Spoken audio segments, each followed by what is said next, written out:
saluons dans le nom de Seigneur Jésus-Christ et disons merci de nous recevoir chez vous.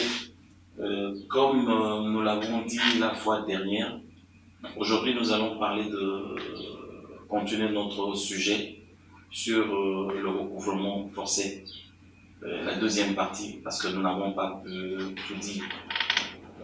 Aujourd'hui nous allons lire dans Luc 15, nous allons lire le verset 13e et 14e, et nous allons lire aussi le verset 17e, dont je le disais, Luc 15, 13 à 14, et le verset 17e. Il est écrit, je lis dans le nom de Seigneur Jésus, quelques jours après, le plus jeune fils vend tout ce qu'il a reçu, et il part avec l'argent dans un pays éloigné.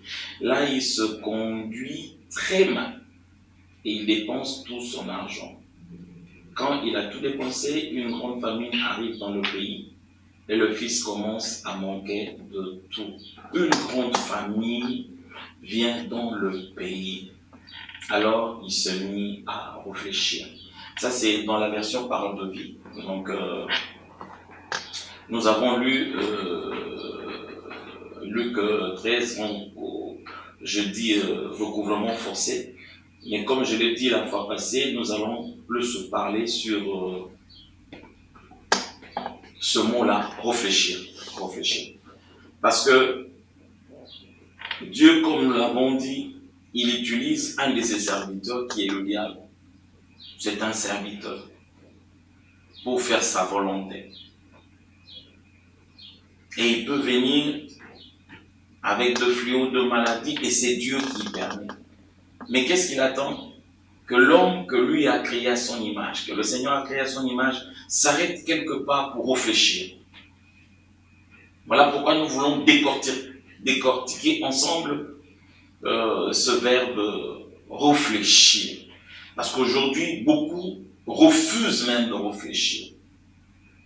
Ils disent qu'ils n'ont pas besoin de ça. Ils agissent comme n'importe qui. Je veux simplement te dire que tu n'es pas comme n'importe qui. Tu dois réfléchir.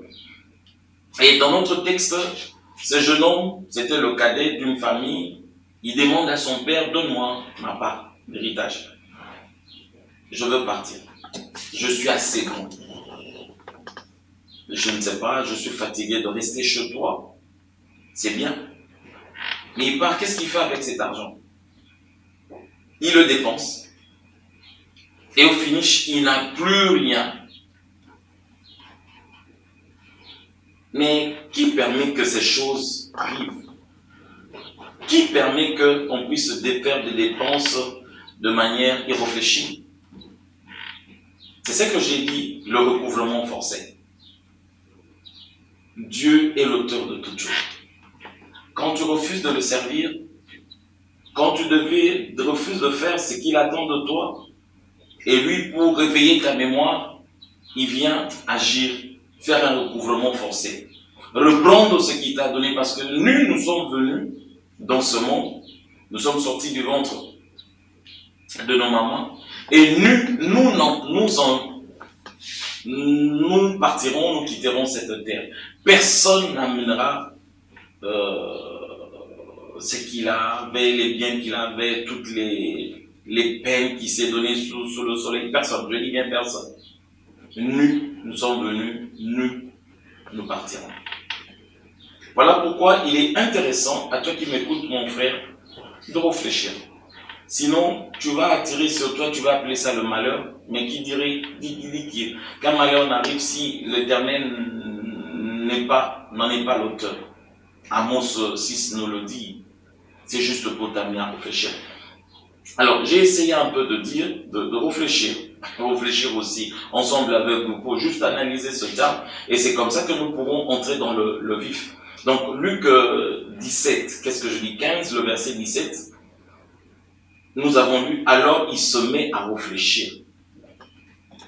Et sa réflexion le pousse à dire quelque chose. Il se dit, chez mon père, tous les ouvriers ont assez à manger, et même, ils en ont trop. Et moi, ici, je meurs de faim.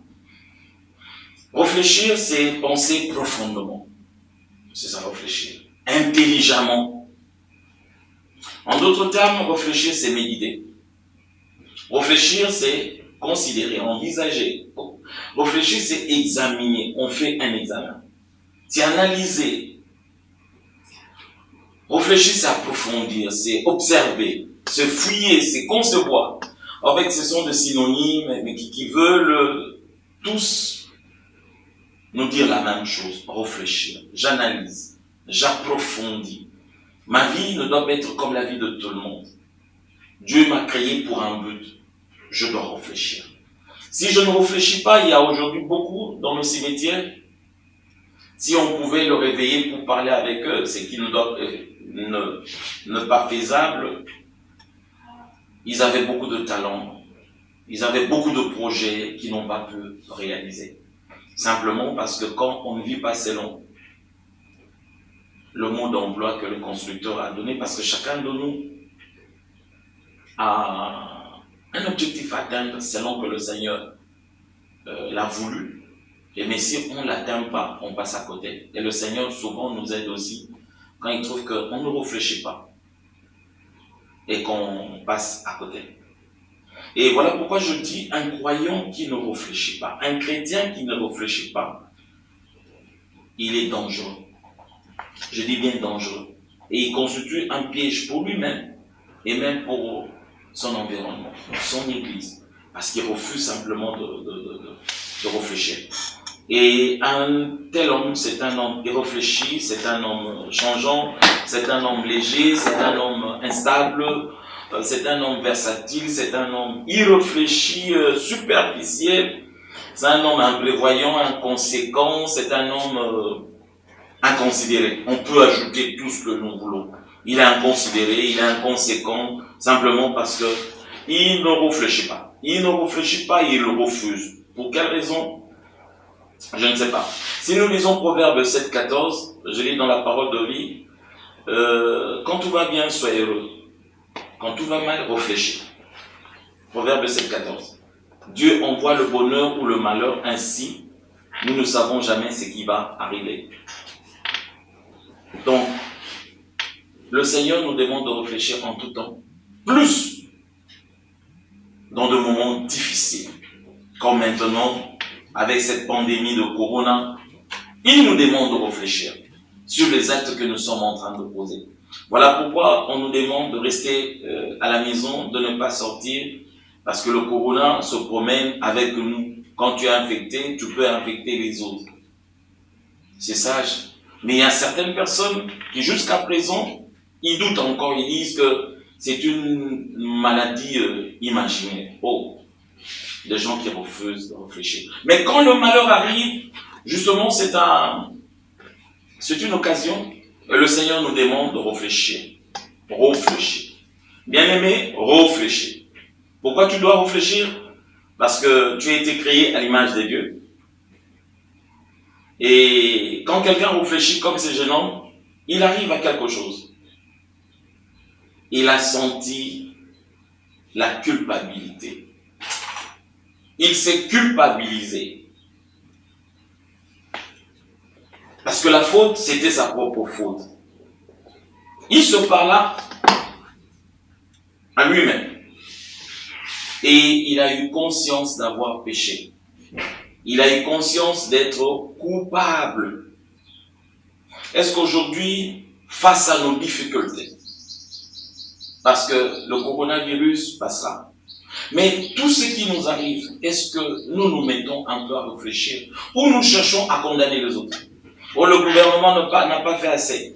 Le gouvernement n'a pas construit des hôpitaux. Le gouvernement n'a pas donné assez à manger. Le gouvernement, pourquoi il n'a pas pris le devant, n'a pas prévu cela, parce que le nombre de lits dans nos hôpitaux ne sont pas conséquents. Non, c'est l'autre, pas nous-mêmes. Mais non, le Seigneur dit, quand il y a un malheur arrive, nous devons réfléchir. Quand on refuse de réfléchir, quand on refuse de penser profondément et intelligemment, parce qu'on peut réfléchir, mais si on ne pense pas intelligemment, c'est une folie. C'est une confusion, c'est un déséquilibre. Quand quelqu'un refuse de réfléchir, bien-aimé, c'est un fou. Bien-aimé, c'est un déséquilibré. Parce que tu as été créé à l'image des dieux. Et le Seigneur lui-même dit, quand il y a un malheur, il attend de toi que tu puisses réfléchir. C'est vrai, il y a beaucoup à dire quand nous disons réfléchir, mais je voulais encore aller plus loin. Tout ça, je dis réfléchir simplement pour que nous ne tombions pas dans ce piège-là de recouvrement forcé. On dit payer l'impôt. Toi, tu dis, je ne réfléchis pas, je prends tout mon argent, je l'utilise, je ne paye pas l'impôt. Il y aura des conséquences. Il y aura un recouvrement forcé. C'est de ça que nous étions en train de parler. Quand tu refuses de travailler pour le Seigneur avec tout le talent qu'il t'a donné, il y aura un recouvrement forcé. Quand on peut comme ça là étendre des exemples. Aujourd'hui, la femme que tu as, tu la méprises parce que tu trouves que elle n'a pas de ton acabit, de ton niveau. Mais bien aimé, souviens-toi, quand tu n'avais encore rien, cette femme t'a aimé. Cette femme t'a accepté. Elle n'a pas regardé l'argent, rien du tout, parce que tu n'avais rien. Aujourd'hui, tu dis, elle n'a pas de ton acabit, elle n'a pas de ton niveau, parce que toi, tu as étudié, réfléchi, bien aimé. Je voulais un peu ressortir quelques raisons qui poussent, qui empêchent l'homme de réfléchir. Parce que je ne veux pas que nous, toi et moi, nous tombons dans ce piège du diable qui refuse à ce que nous puissions réfléchir. Quand il n'y a pas de réflexion, comme avec ces jeunes hommes, il est parti sans réfléchir, il a bousillé tout son argent, c'est-à-dire il y a eu un recouvrement forcé et il s'arrête, il s'est dit, mais chez mon père, il y a des gens qui bouffent à satiété. Ils ne se plaignent pas, mais moi je suis le fils de ce père-là. Pourquoi je souffre au point de vouloir même manger de carouge, on m'empêche même de manger de carouge. Non, je dois rentrer chez mon père. Je dis à quelqu'un, il y a encore de la place à la maison. Le Seigneur vous attend. Il y a un cantique qu'on chantait, quelqu'un nous attend, Jésus nous attend. Dans ce beau pays, il y a quelqu'un qui nous attend. Parce que ce pays, c'est un pays de transit. Nous avons un pays parce que nous sommes citoyens célestes. J'ai trouvé une première raison, parce qu'il y en a beaucoup, vous pouvez même ajouter le manque de confiance personnelle. Je prends un exemple dans Deutéronome 1, 34 à 38. Là, on nous parle de Josué et de Caleb.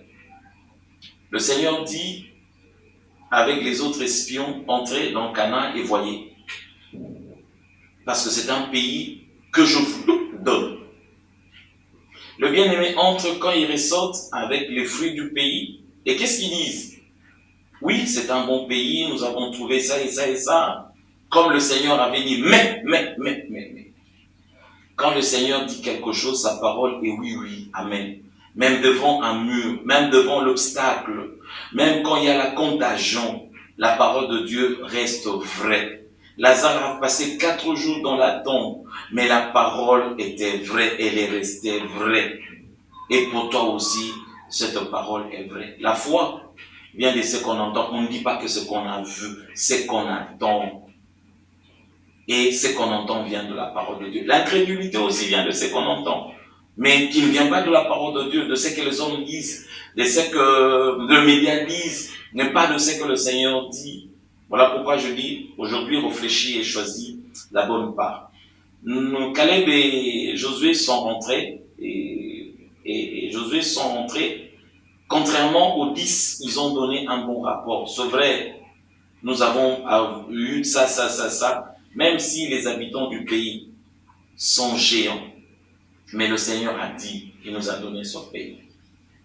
Ayons confiance. Le manque de confiance personnelle fait que quelqu'un refuse de réfléchir. Et on a failli le lyncher. Pourquoi? Ils étaient à 2, mais comment ils pouvaient tenir un langage, un discours différent de celle de 12? Je vais encore te dire une chose, la majorité ne veut pas dire la vérité. Il n'y a qu'une seule vérité, je dis la vérité, c'est Jésus. Même face à un millier de diagnostics, la parole de Dieu est vivante, elle est puissante, plus tranchante, qui n'est pas double tranchante, et c'est cette parole qui est la vérité. Une deuxième raison, c'est le tempérament. C'est vrai, il y en a beaucoup. Là, j'ai lu dans 1 Samuel 15, le premier verset, au verset 35, on nous parle du roi Saoul. Quand il est arrivé au trône, c'était un monsieur humble, humble comme c'est pas possible. Il dit, mais je suis petit, même ma tribu, elle est petite, qui suis-je? Mais avec le temps, il s'est assis, il a commencé à se lever. Non, non. Maintenant, il commençait à souffrir d'un complexe de supériorité. Il pensait que il était supérieur à tout le monde, même au Seigneur. C'était vraiment différent quand il est arrivé au trône. Le tempérament, quel est le tempérament que tu as aujourd'hui? On voit encore une autre raison, l'environnement. L'environnement dans lequel nous nous trouvons. Il y a un leader qui avait dit, je cite, l'existence sociale des hommes détermine leurs pensées. Vous savez, l'environnement où nous vivons nous impacte, influe sur notre mental. Et facilement, on se laisse asservir par certaines choses. Moi, je te dis simplement que ne te laisse pas servir par ce que tu es en train de vivre, ce que tu es en train de voir. Je peux encore aller plus loin. Israël sort d'Égypte, mais devant la mer Rouge, l'homme de Dieu s'élève, Moïse, pour dire, ces Égyptiens que vous voyez, vous ne le verrez plus. Ce que tu vois peut t'empêcher à réfléchir, parce que le Juif disait quoi? Moïse, tu nous as amenés ici, il n'y avait pas de sépulcre là-bas pour nous tuer ici, c'était un complot que tu as montré contre nous. Non, non, ce n'était pas un complot. Moïse le conduisait dans le pays où coulait le lait et le miel, comme leur père, leur Seigneur avait dit. Mais le problème, c'était l'environnement. Quand tu te trouves dans un endroit X, à quoi tu penses? Qu'est-ce que tu dis quand tu réfléchis? Dieu t'avait dit, je veux t'amener jusque-là. Mais je vais encore te dire, quand Dieu te dit, je t'amène jusque-là, mais il te dit simplement la finalité. Mais le parcours, il ne te révèle pas. Et chaque fois, il vient, parce qu'il nous aime pour nous fortifier, il te dit, je t'ai donné la promesse, je t'amènerai jusque-là. Je pense encore à une prédication, un message que le Seigneur nous avait dit sur la guerre des images. C'était Joseph, à qui son fils, Jacob, Joseph vient lui dire, j'ai eu un songe, 2 songes même. Un songe, je vois de gerbes, parce que chacun dans la famille avait une gerbe, et ces gerbes-là se prosternaient devant ma gerbe à moi. Et la deuxième, je vois des étoiles, et le soleil et la lune se prosternaient encore. Le père avait compris. Je dis bien Jacob avait compris, il a dit, qu'est-ce que tu veux dire? Moi, ta maman, tes frères, nous allons nous prosterner devant toi. Mais il a gardé ces choses dans son cœur. J'ai appelé ça la guerre des images. Pourquoi? Parce qu'un jour, on est venu dire à David, qu'est-ce que je dis à Joseph? Regarde si c'est l'habit de ton fils. Parce qu'il avait donné à Jacob un habit bigarré de plusieurs couleurs. Il dit, regarde si c'est l'habit de ton fils. D'acheter du sang. Mais ce n'était pas le sang d'un homme, c'était le sang d'un animal qu'on avait tué. Juste pour cacher leur forfait. Ils ont amené l'habit de Joseph pour dire, regarde si c'est bien, vraiment c'est l'habit de ton fils. Et lui aussi, il a regardé, il a commencé à pleurer. Il voulait même se tuer, il dit que je descends dans la tombe, dans la fosse. Mon fils que j'aimais est parti. Je dis l'environnement. Ce que tu vois n'est pas nécessairement la réalité.